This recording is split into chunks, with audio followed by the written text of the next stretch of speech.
We are back again to walk through the Word. We are in 1 Kings today. Hope to keep this under 30 minutes. Wow, these books are huge. And it seems as weeks go by and I do these book after book, it seems like I get more and more into it, and there's just a lot that I could talk about. It seems like Genesis is huge. It is. As it is, I spent not very much time in comparison even to these latter books here now that we've been in. But anyway, I just burnt up 30 seconds there in the intro. So 1 Kings. Way back when we started talking about Samuel, said that these 1st and 2nd Samuel, 1st and 2nd Kings were originally 2 books in the Hebrew Old Testament, broken up into 4 books now through the Septuagint and later on in the Vulgate, which we now have the division of the books as they now are. So 1st and 2nd Kings were originally 1 book, now divided into two separate books. I'm not going to get into that. If you want, 1 Samuel will tell you about that division of books. They derived their names from 1st and 2nd Kings derived their names from the narrative of the time of the kings of the divided kingdom, Israel and Judah. We're going to talk about that a little bit more in our visit today. Who wrote this book? The author is never stated, as the author was never stated for Samuel, 1st and 2nd Samuel, neither is he for 1st and 2nd Kings or Chronicles as far as that goes. Some historians think that it may have been Jeremiah. If you're interested, you could look at 2nd Kings 25, 8 through 21, and Jeremiah 52, verses 12 through 28, and you will see that they are almost identical. That's 2 Kings 25, 8, Jeremiah 52, 12, and the ensuing verses. Almost identical. So some of the historians have thought that it was Jeremiah who wrote the book of 1st and 2nd Kings. It's unknown, though. Why? As the name indicates, this is from Paul Kretzmann, a commentator that I read quite often. As the name indicates, the books contain a history of the people of God under the kings of the Jews, beginning with Solomon and ending with the Babylonian exile. But these books do not give us a history of kings such as mere human accounts furnish. Like all historical books of the Bible, they are not intended merely as a source of historical information, but were written chiefly for religious purposes. The writer points out again and again how God fulfilled his promise to David, his servant, namely, that he would always keep a man from his house and lineage on the royal throne. Again, he invariably tells us, in practically a stereotyped formula, whether the reign of a king was good or evil in the sight of the Lord. Moreover, he describes in great detail the labors of the prophets of the Lord, particularly the ministry of the great prophets Elijah and Elisha. Excuse me. And finally, the fact that the author wrote from a religious standpoint appears also from the fact that he shows the division of the kingdom to have been the inevitable consequence and punishment of the idolatry and other sins of the people. And thus his history shows the ruin to which sin invariably leads, if not repented of, but persisted in. So we see 3 points here. Just to narrow it down real quickly. God's promise that he had given to Abraham is going to continue through the house of David, as he promises also to David. It tells us about, or introduces us to the great men of God, the prophets, Elijah and Elisha. So there were prophets before that, but Samuel, who was known as a prophet, Nathan, we talked about him. But Elijah and Elisha, really the great era of the prophets to the Israelite people. And then the division of the kingdoms, which was a consequence of sin. There's also always a consequence of sin, and this is so clearly pointed out in the book of the Kings. Where? Jerusalem. We learned about Jerusalem as David took the city of David, Jerusalem, in the book of Samuel, 2 Samuel. And now we're going to be in Judah and Israel. Bethel and Dan are place names. But really, this all takes place in what would be the promised land, the land that was promised to Abraham so many years before. When? As the author is unknown, likewise, is the time period or the time in which the book was written unknown. But we do have obvious events that tell us the date that the book covers. Okay? First Kings. It begins with the time of Solomon in the United Kingdom, not the United Kingdom as we know, the UK, but the United Kingdom of Israel. And that was in 985 BC, and it lasts all the way to King Ahaziah's reign, 870 BC, over Judah. That's 985 minus 870 equals 115 years. So First Kings takes place in a period of 115 years. Okay? What? Here's the big one, of course. What? Chapters 1 through 11 speak of Solomon. And Solomon under the United Kingdom. The kingdom was not yet divided. It was all one. The kingdom of Israel, where David was anointed king, and now Solomon would take his place. Of course, Saul was the first one. Saul, then David, and now Solomon. Don't ask me beyond that. It's going to get really dicey as far as my memory, as far as what kings succeed what kings. It gets very difficult. Solomon, he's made king in chapter 1, 32 through 34. I'm just going to read a few verses here, mainly in the life of Solomon, because this is really the glory days of Israel were under the kings David and Solomon. So we're going to stress that a little bit, as First Kings does. The first 11 chapters all deal with the reign of Solomon, the glory days of Israel. First Kings chapter 1, 32 through 34. King David said, "Call me Zadok the priest, and Nathan the prophet, and Benaiah the son of Jehoiada." And they came before the king.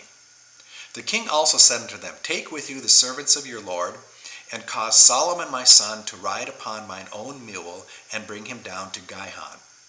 And let Zadok the priest and Nathan the prophet anoint him there king over Israel, and blow ye with the trumpet, and say, God save King Solomon." So he is anointed now as the king of Israel. Chapter 2, verse 3, David charges his son. "Keep the charge of the Lord thy God, to walk in his ways, to keep his statutes and his commandments, and his judgments and the testimonies, as it is written in the law of Moses, that thou mayest prosper in all that thou doest, and whithersoever thou turnest thyself." So that's a short synopsis there, or excerpt, I should say, of David's charge to his son, Solomon, his son, who would now succeed him on the throne of David in reigning over Israel. King David then dies at the end of chapter 2. In chapter 3, Solomon's kingdom is established. What is Solomon known for? Two things, but mainly he is known for his wisdom. He's known for his wisdom. And that we are introduced to in chapter 3, 1 Kings, verse 9. As Solomon is praying, he prays this: "Give therefore thy servant an understanding heart, to judge thy people, that I may discern between good and bad. For who is able to judge this, so great a people?" Now, the reply to that, God replies to them. He answers that prayer in this way. A little further down in chapter 3, verse 13. "I have also given thee that which thou hast not asked, both riches and honor." He didn't ask for riches or honor. He didn't ask to be delivered from his enemies. But God is going to give these blessings above and beyond what Solomon had asked for. Solomon had asked for wisdom. And God says, "I am going to also give you riches and honor, so that there shall not be any among the kings like unto thee all thy days. And if thou wilt walk in my ways, to keep my statutes and my commandments, as my father David did walk, as thy father David did walk, then I will lengthen thy days." Okay? So Solomon prays for wisdom. God gives him not only wisdom, but riches and what did we say? Honor. Riches and honor. Okay? Keep those things in mind. We're familiar with this, but this is how these things came came to be. Solomon, he organizes his kingdom now. He builds the kingdom. Chapter 4, verse 1. So King Solomon was king over all Israel. Go to the end of that chapter. There came of all people to hear the wisdom of Solomon from all the kings of the earth, which had heard of his wisdom. As he had prayed to God for wisdom, God had given him wisdom first and foremost, that he would be able to judge this great people. Solomon was known also for his building. As he was wise, riches came onto him. He was also then known for his building program. And first and foremost, the temple, as God allowed him then to build the temple, which King David was not able to build because he was, as it were, a man of blood. Chapter 6, verse 1. It came to pass in the 480th year after the children of Israel were come out of the land of Egypt, in the 4th year of Solomon's reign over Israel, in the month of Ziph, which is the 2nd month, that he began to build the house of the Lord. Not only did he build the temple, in the following chapters, chapter 7, chapter 8, the furnishings of the temple, he also built many other buildings. He enlarged the kingdom of Israel. King David had conquered the enemies. He had taken the spoils of the war. Solomon was now using these, and he was enlarging the kingdom of Israel and building the temple, where the temple worship, the old order of worship, covenant worship, was previously done in the tabernacle, was now brought into the temple, built in Jerusalem, in the place that God had directed them to build way back in Deuteronomy. He had said that there's going to be one place where you worship me, and now David builds this temple, this beautiful temple on Mount Zion in Jerusalem, the city of David. God's covenant with Solomon. Let's see, where is that? That's in chapter 9. Chapter 9, God now makes an agreement or a covenant with Solomon. Chapter 9, verse 4. And listen to this, the familiarity of this with God's covenant that he made with David, his father, which was spoken unto him by Nathan the prophet, as well as David's exhortation or charge to his son Solomon. You see, you hear the familiarity of this, and the what you might say, the strange thing about this is Solomon was encouraged not only by God but through his father David to stay the ways of the Lord. And we see the downfall of Solomon. But I got way ahead of myself. Chapter 9, verse 4. If thou wilt walk before me, as David thy father walked, in integrity of heart and in uprightness, to do according to all that I have commanded thee, and wilt keep my statutes and my judgments, then I will establish the throne of thy kingdom upon Israel forever, as I promised to David thy father. 2 Samuel chapter 7. Saying, there shall not fail thee a man upon the throne of Israel. Remember what I read there about Paul Kretzmann, that God will continue to raise up a man in the lineage of David to lead the house of Israel. And Solomon is charged this now by God, or a covenant is made with him, I should say, that if you do this, this is what I will do. But if not, then the kingdom is going to be cut off. Israel will be cut off out of the land which I have given thee, and this house which I have hallowed for my name will I cast out of my sight, and Israel shall be a proverb and a byword among all people. Okay? God tells them, you do what is right, and the kingdom will flourish. You do what is wrong, this kingdom is going to be cut off, and it's going to be a byword and a proverb among all people. And of course, we do know the rest of the story, and we do know that that happens. But anyway, Solomon's riches and fame, and God, interesting here now, God, remember what God had promised him. He's going to give him wisdom. He's also going to give him riches and honor. Even though Solomon fell away from the Lord, God never broke his promise with Solomon. He never took his riches away. He continued to bless him as he had promised that he would do. God is not slack concerning his promises, as we read in the Epistle of Peter. Okay? Even though Solomon broke his side of the covenant, God never breaks his promise for his people, for us. Solomon's downfall. As many of you have heard me before, even from the pulpit, I say I love the word but in the Bible. Quite often it sends us off in a negative direction. Quite often it sends us to a positive direction as we look up into the face of Jesus. But in this case, the but is negative. Solomon had been given everything. He was now the ruler of the greatest nation that the world would ever know.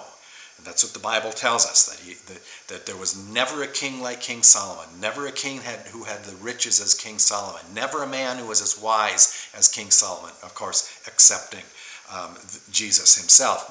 But of a man, of a king, never had been given as much as King Solomon had. Chapter 11, verse 1, but King Solomon loved many strange women. We get to this in the confirmation class, and I often talk about, strange women. Strange for us would be like, one eyeball in the middle of your head, or, ears up here, or different, green skin or something. That would be a strange woman. But strange, what the Bible is telling us is strange concerning their religious worship. They were outside of the house of God. And these women that he loved, daughter of Pharaoh, women of the Moabites, the Ammonites, the Edomites, the Zidonians, the Hittites, these were all tribes that the children of Israel were instructed to destroy, that they were not supposed to take any of them, any of the spoils of those wars, to destroy everything. They were not to make marriages with their women. Why? Because they will lead your heart away from the living God. And here it comes to rest in Solomon, the one who had been given everything. But King Solomon loved strange women. Read further on there in chapter 11, verse 9. The Lord was angry with Solomon because his heart was turned from the Lord God of Israel, which had appeared unto him twice, those covenants that he had given unto him, and had commanded him concerning this thing, that he should not go after other gods, but he kept not that which the Lord commanded. Wherefore the Lord said unto Solomon, forasmuch as this is done of thee, and thou hast not kept my covenant and my statutes which I have commanded thee, I will surely rend or tear away the kingdom from thee, and will give it to thy servant. Notwithstanding in thy days I will not do it for David thy father's sake, but I will rend it out of the hand of thy son. Howbeit I will not rend away all the kingdom, but will give one tribe to thy son for David my servant's sake, and for Jerusalem's sake, which I have chosen. Why would he retain some for the sake of David? Remember the promise that God gave David, 2 Samuel chapter 7, that you will be, your kingdom shall never end. He is going to establish an eternal kingdom based on the lineage of David. That's the way we read this out as it acts out in all of the Bible. And that comes to fruition in Jesus Christ, the Son of David, whose reign is forever. So God cannot break his promise. Even though he's going to take this kingdom away from Solomon, it's going to be ripped out of his hands. Nonetheless, he will not take it, all of it, for the sake of David, his father, for the sake of the promise that he had given unto David. We go on, 1 Kings chapter 12. Divided kingdom. Okay, now the kingdom divides. 1 Kings chapter 12, all the way to 2 Kings, the end of 2 Kings, and the book of Chronicles as they mirror the books of Samuel and Kings, and we'll get into that later. But we are now in the time of the divided kingdom. The kingdom divides in chapter 12 under Rehoboam, who is made the king of Judah, and Jeroboam, who is made the king of Israel. Can't go into all the details of all that happens, but just remember Rehoboam in Judah and Jeroboam in Israel. Now something happens that was warned against in the book of Deuteronomy, and that is that Jeroboam leads Israel to sin. 1 Kings chapter 12. And the way he leads them to sin is he establishes different places of worship.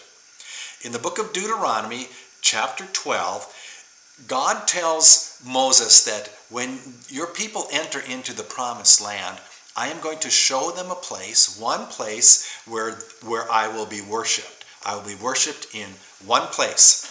Well, now Jeroboam he's in a real problem now. He's in Israel. He's in the northern part of the promised land.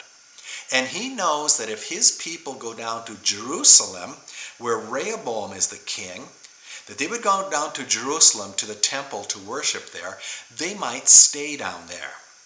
So what Jeroboam does is he establishes two places in the north, that is in Dan and in Bethel, where people could worship the king or the God of Israel. The problem with that is he begins to insert pagan worship into this true worship that God had established, the temple worship, and he causes Israel to sin. A direct disobedience to what God had warned Moses in the book of Deuteronomy now comes to pass in the time of the kings and divided kingdom. So they worshipped in Bethel and in Dan. We find that in 1 Kings chapter 12, 29 and 30. He set the one in Bethel and the other he put in Dan, and this thing became a sin, for the people went to worship before the one even unto Dan. Because of the fear, he thought that if they would go to worship down in the southern kingdom of Judah, they would stay down there and he would lose all of his men. Okay? Here we come to a difficulty in reading through the book of Kings, 1st and 2nd Kings. If you would turn with me to 2nd Kings chapter 8, verse 16, just for an example. 2nd Kings chapter 8, verse 16. And in the 5th year of Joram, the son of Ahab, king of Israel, Jehoshaphat being then king of Judah, Jehoram the son of Jehoshaphat, king of Judah, began to reign. And you go, what? What's going on here? You've got 4 or 5 kings here, and what all at the same time? Remember now, the kingdom is divided into the southern kingdom, which is the kingdom of Judah, and Jerusalem is down there, and the northern kingdom, the kingdom of Israel. 2 kingdoms now, a divided house of Israel. And it gets a little difficult to understand because we still call it the divided house of Israel, or Israel, but Israel is really in the north. Judah is in the south. Okay? So we've got 2 kingdoms. And what are these kingdoms based on? Or who established these kingdoms? The sons of Israel, the sons of Jacob, the 12 tribes of Israel. So not only is the kingdom divided, but the household, this family is divided into 2 separate kingdoms. We now have the northern kingdom of Israel. Remember, King Jeroboam, the first one. Then we have Nadab, Baasha, Elah, Zimri, Tivni, Omri, Ahab, and Ahaziah. That brings us to the end of 1 Kings. But in the southern kingdom of Judah, you have King Rehoboam, you have King Abijah, Asa, and Jehoshaphat. Interesting tidbit here, there was never a good king in the northern kingdom, that is in Israel. Never was a good king. The southern kingdom, the kingdom of Judah, had good kings and bad kings, and the people were either blessed or subsequently cursed because of the goodness or the badness of the kings. I left off reading the list of kings of Ahab as the king of Israel, not because he is so great. We want to stop and pause there. Rather, he was horrible. It says of him that he was the worst king ever. But we are introduced to a great man here, and that is Elijah the Tishbite, the man of God. In the 17th chapter of 1 Kings, verse 1. And Elijah the Tishbite, we are introduced to him, the great prophet of God.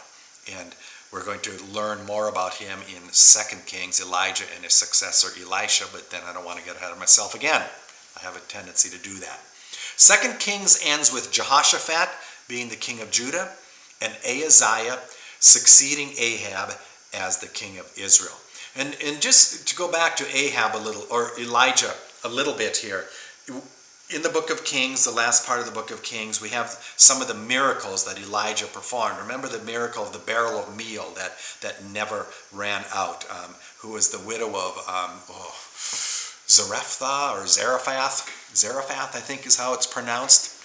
The barrel of meal that never ran out. The contest on Mount Carmel with the 450 prophets of Baal, this pagan god that had, now Jezebel was a worshiper of Baal, and Jezebel was the wife of Ahab, the king of Israel. So you have this pagan worship coming into the northern kingdom, Elijah is there with the 450 prophets of Baal, and there's a contest, and the God of Abraham, Isaac, and Jacob, the God that Elijah is prophesying of and for, of course, wins that contest.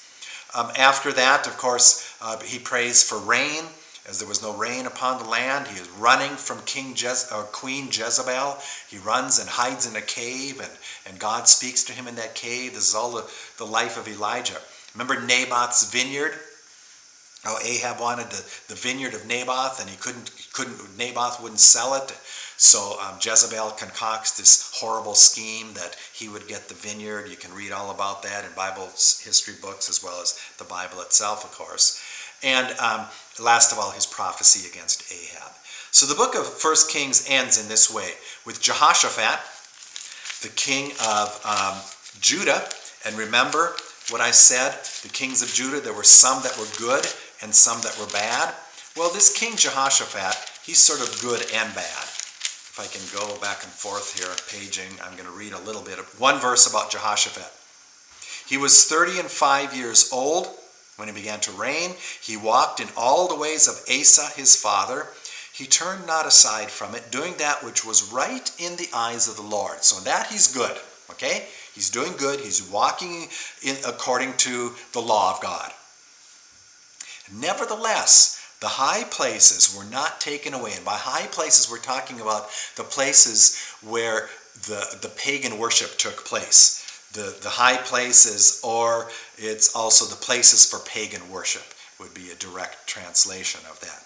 The places of pagan worship were not taken away, for the people offered and burnt incense yet in the high places. So Jehoshaphat was doing that which was right in the sight of God, but apart from that, his people were also worshiping pagans. So he was good and he was bad, and that he did not destroy that. Contrary, in Judah, in the southern kingdom, 1 Kings leaves us off with King Ahaziah, and it says of him, he served Baal and worshipped him, and provoked to anger the Lord God of Israel, according to all that his father had done.